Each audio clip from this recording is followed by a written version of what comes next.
Hello, one and all. My name is Dr. Patrick Schultz. I will be leading the Q4 trip to Italy, to Venice, Milan, and Rome. The course will be a GLS 100 for most students, and for Italian minors, it can be an Italian 300. The program coordinator over International Ed is Megan Kropf. The Q4 course will take place on Wednesdays from March 24th through May 5th at 2:15 to 3:10. The travel will take place May 17th through May 27th. Much more information is available at the International Ed website there. The link is provided here if you need it. One of the things that I would point out right away is the requirement for international travel of a passport. If you are not an American citizen, you may also need other documentation. Please start on this sooner rather than later in case there are any things that we need to address. Reach out to Megan Kropf over in International Ed or to me. Course goals. I want to provide students with an opportunity to experience contemporary Italy, especially in 3 of the largest cities. I want to discover political, cultural, and historical places and events through their locations. I want to visit archaeological and technology museums. I want to explore Italian fashion, sports, and trade as much as possible. We want to gain an understanding of the positive and negative aspects of tourism in one of the most traveled countries in the world. Obviously, and I'm very interested in knowing what your goals are, so we certainly can adjust this as we see fit. Just go through some of the highlights of the major cities. As I was putting this together, it occurred to me that A, I don't have the best of pictures of every single little thing, and B, I'm leaving out some of the most awesome things that are there. So it's obviously going to be part of the discovery process to get on the ground and see and take pictures and experience many of these things for yourselves. So the first city that we'll land in and start in is Milan. Milan is famous for its Duomo. This church is, I think, the 3rd largest church in the world and the largest Gothic church in the world. I think if you look at this very poor picture from the inside that I took about 15 years ago, you get an idea that this is about 4 or 5 football fields. It's quite large, and it probably holds, I think, 10 to 20,000 people. This is one of the major sites to see in Milan. Next to it is La Galleria. This is a shopping center, a very old shopping arcade going back to the 19th century. I will warn you that shopping here can be very expensive, but we'll do a lot of window shopping and enjoy it that way, I suppose. There's also the Scala, which is the world famous opera. If you are interested in opera, it's often difficult to get tickets here. The building is not terribly imposing.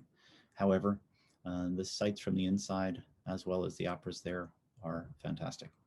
The weather in January, when this picture was taken, is not always great. The difficulty of getting into one of the fashion shows is well known.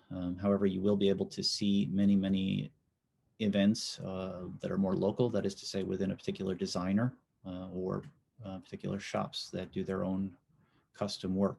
So you will be able to see in fashion if it's something that's interested to you. Sports, depending on location and time, we may be able to, I can't promise this, may be able to get a ticket or two to one of the soccer games, depending on schedules, of course. But the 2 major teams there are AC Milan and Inter. And I won't pick one or the other. My father-in-law is a diehard fan of one of them, having watched them for his 75 years in Italy. However, I don't have a particular favorite.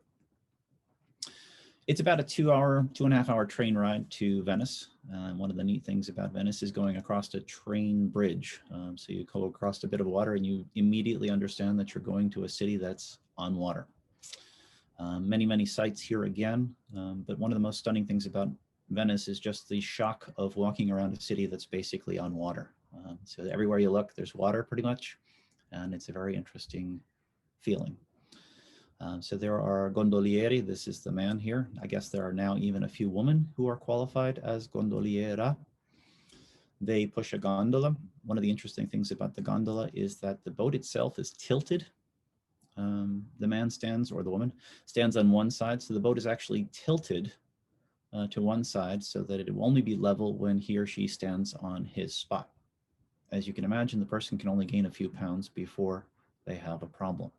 And then they will take the boat off of center again. Again, depending on cost and availability, we may, and the size of the group, we may be able to include a gondola ride, which I must admit I've never done myself. I think this one's interesting. One of the things that you'll see is there's a boat for everything. This is a construction boat. It's got basically a dumpster in the middle of the boat there, and you can see the man working with the mechanical arm, I guess, in there. And everywhere you go in Milan, there will be boats delivering groceries. There will be taxis. There will be police. There will be firemen on boats. It's quite an interesting sight. Obviously, the most important tourist spot is the Piazza de San Marco. This would be the main plaza there in Venice. The major church here is the Church of San Marco. Yeah, you'll see this in a million different ways. It's a fascinating square.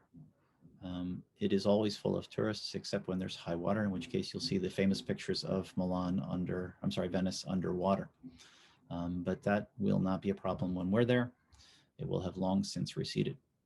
In addition, Italy has recently installed or finished installing a barrier which is supposed to protect Venice from some of the damages. Hopefully we'll be able to study that a little bit more. The inside of the basilica is interesting in the sense that it has the Byzantine mosaics all throughout. And again, if we look up here, we're maybe not understanding how big these are. But if we were to go to a normal arena, this would be the size and the height of 150, 200 feet up in the air. So these figures that you can see, some of them may be 10, 15 feet in the air, each of them made with a very tiny little mosaic about the size of a dime. So quite an amazing piece of work and definitely stunning as you walk through. So there are many, many more things to see in Venice. However, Rome calls, and there's an expression in Italian, non basta una vita. And what that means is a lifetime is not enough to see everything in Rome. Now, I've been to Rome many times, and it doesn't matter. I always see and find out something new. So this is going to be completely a bare bones presentation of Rome because there are many, many other things that you can and will want to see and experience. So one of the reasons that Rome is important is it is the center of the Catholic Church, and the Vatican. Inside the Vatican is the most famous church and the largest church in the world, St. Peter's. St. Peter's also has one of the largest squares outside of it. Sometimes they put up different things, such as the manger scene for Christmas. Again, we're not going to be able to go through all of the incredible art inside of St. Peter's, but one of the more famous pieces there, if not the most famous, is Michelangelo's La Pietà, with Our Lady holding our Lord after his death.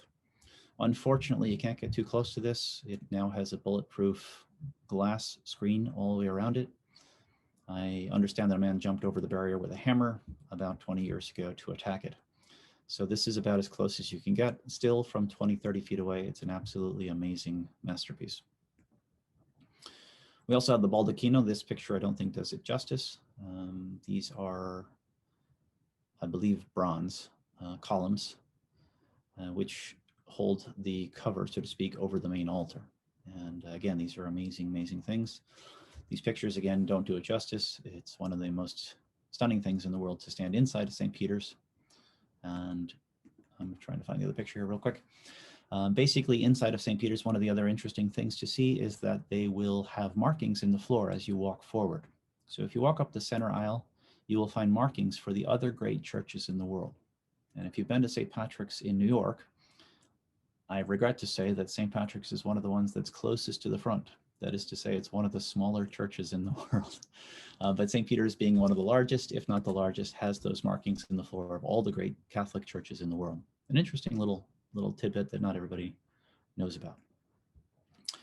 So there are many, many interesting things to see. This is the Pantheon. The Pantheon really was a Roman temple to all the gods, Pantheon. And interestingly enough, it was built in a way that it's architecturally, I'm a little weak on this. If I'm not mistaken, a freestanding dome. That is to say, there's nothing really internally holding it together, simply the weight of the dome. In order to do that, they have an oculus. The eye at the top is open. So when it rains or snows, it comes right into the church. An interesting little feature, a fascinating building. So we're going to go a little bit faster now. The Fountain of Trevi, the Appian Way, obviously the Colosseum, from 1,000 different angles is always interesting. I think these pictures give us a little bit better idea that we have here some of the marble, and the marble itself in many cases has been stripped off and we're left with the brick. This also gives us an idea of the outer course having been removed. So certain parts of the Colosseum either have been destroyed by earthquake or by man. It was used in many cases as an inexpensive place to locate stone material for other buildings. This is a little out of order, sorry. This is St. Peter's, the inside. Again, a picture that really doesn't do it justice. If I'm not mistaken, this can hold 25, 30,000 people inside. This is Castel SantAngelo, the fortress of the Holy Angel. This is an interesting place. I've never actually been inside. In theory, there is an underground passage that leads from the Vatican to here. The escape was made by one of the popes in the end of the 19th century as they were trying to kill him. Obviously, there's plenty of history in Rome. The Tiber River and one of the many bridges over the top. The Tiber is not exactly known as a clean river, so we won't be going swimming in that. However, it is an interesting feature that splits Rome, essentially. The Spanish Steps. Unfortunately, now the tourism got so bad that the Italian government passed a regulation, or I guess the Roman government passed a regulation saying now that you'll get a ticket if you sit down. It used to be a great place to take a lunch and sit down. However, people complained because they couldn't walk up and down safely. I don't know how many people actually walk up and down this to go to the top or come to the bottom. However, that was the complaint, and now you will be immediately told to stand up, and if you don't obey, I guess you're given a ticket. I'm not sure if it's, serious ticket, $25, $50, $100, or $1 or $2. I'm not sure. We won't be doing that though. There are many, many, many fountains all over the city. This is a fountain in the Piazza Navona, I believe, if I'm not mistaken. One of the interesting things in Rome is the tourism is such that occasionally you will find people dressed up as Roman centurions and guards and so on and so forth. And if you take a picture of this man, he will come running at you and ask for money. So, which is of course why I took from behind this bush as I was walking away. But there is so much tourism there that it can be a little bit challenging.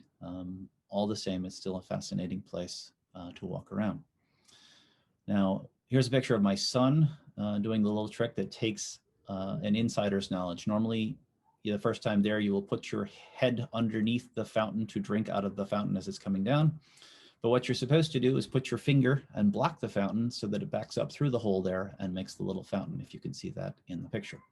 So these are hopefully the little tricks that I can bring to our discovery of Rome, as well as Venice and Milan. So I think at this point, we've wrapped up the presentation. I thank you for watching. Obviously, there's much, much more to be said.